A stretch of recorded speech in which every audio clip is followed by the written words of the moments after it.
right. This morning, I got to thinking, and I've been working on the garden. I've been trying to catch it up. But I got to thinking this morning, I'm tired of those buckets that I plant every year. They're just kind of stuck off to a corner somewhere, and grass grows up between them. You got to move them to mow or move them to trim between them.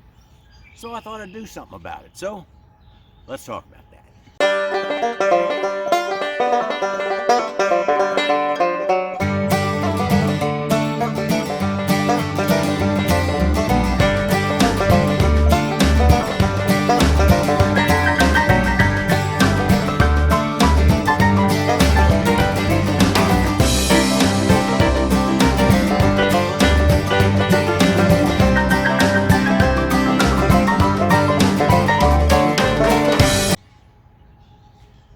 Well, okay, now this is not fancy.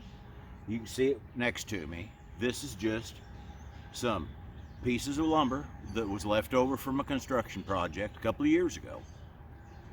And I just took some cheap black plastic mulch, rolled it out, laid the lumber out so that it held the mulch down, and made a space to set the buckets. And the point is, I'll be able to weed whip against it. The grass won't grow up in between them and the weeds. You won't have to move them around all the time. And it's even big enough it'll hold 3 or 4 more than I've got. So that's a good deal. Every year, see, I started out, and I've told this story before, but we pick up new subscribers here and there. Haven't heard it. I started out, I bought one big bag of potting mix, and that filled 4 buckets. And that's how I started doing this, okay? Then every year, I take them one at a time, dump them out in my wheelbarrow, add some more rabbit manure to it, stir them up, and put them back. Well, then that bucket gets full, and I've got some left over. So every year, I grow by 2 or 3, 4 buckets. So this way, I've got enough for the next year or two's growth. And this is not permanent. It could be moved. It's not nailed down, but they're all 4x4 or bigger. So they're not going to move on their own. They're going to stay where I put them until I move them somewhere else. But it just gives it a little nicer place. And it's one of those things that I had the sheet plastic around. I had the pieces of lumber laying around. They were piled out of the way, for, hey, if the future project comes up. So it's just a matter of grabbing stuff you already have and filling a need, okay? Now I'm going to take you around a little bit and show you a little bit of what I'm doing with the garden. So if I can get up, we'll do that.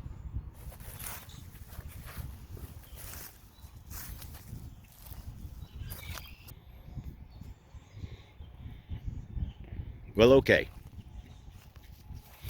Of course, here's the little nursery bed. The radishes are growing away. Carried them a water can full of water today.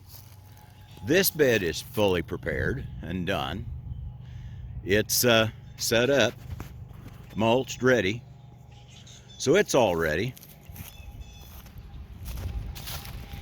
The strawberry beds I'm going to completely redo. So I know they look kind of ratty and overgrown, and that's okay because I'm basically going to tear them out and redo it. This bed's basically done. My onions are planted in this row here, and the rest of it's mulched with some straw that I had left over and leaves.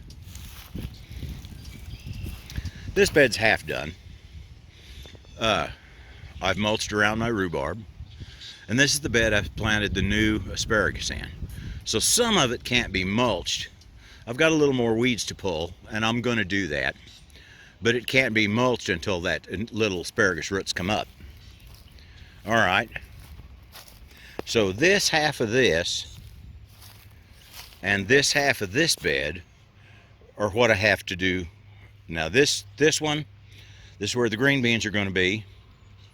So it's got the other asparagus at that end. It's all heavily mulched in with leaves, so it's okay. This I'll clean up tomorrow, and I'll get a couple bales of straw because I'm out of leaves now. No, I've got a few more left, but I think I'm going to keep them for the asparagus bed behind me. And then the far bed. Now that's all going to be my sweet corn, and it's all finished and done. Now, I'll give you an excuse. It's not uncommon for me to get, to the end of the garden season, and I get a little behind because I get other things to do and other stuff seems more important. But another glance back at the bucket. It's not pretty, but it'll do the job and it'll make it easier to take care of it. It's not uncommon for me to get busy and not, and the garden get a little shaggy at the end of the year. But so happened last year I had had blocked artery, and so I was off my feet, and it really did get pretty weedy and nasty. So I'm glad now I'm just about within a day or so of getting all the beds caught up and in good condition and ready. So that's about it for today. Like I say, always kind of keep your eye out, and if you can use stuff you got laying around and repurpose it for something else, that's always a good thing. Excuse me, I swallowed wrong. I don't have corona, okay? My little county I'm in, here in eastern Kansas, there aren't any cases yet. So as long as we kind of stay put, I think we're going to be pretty safe. So all right, I want you all to have a quality day.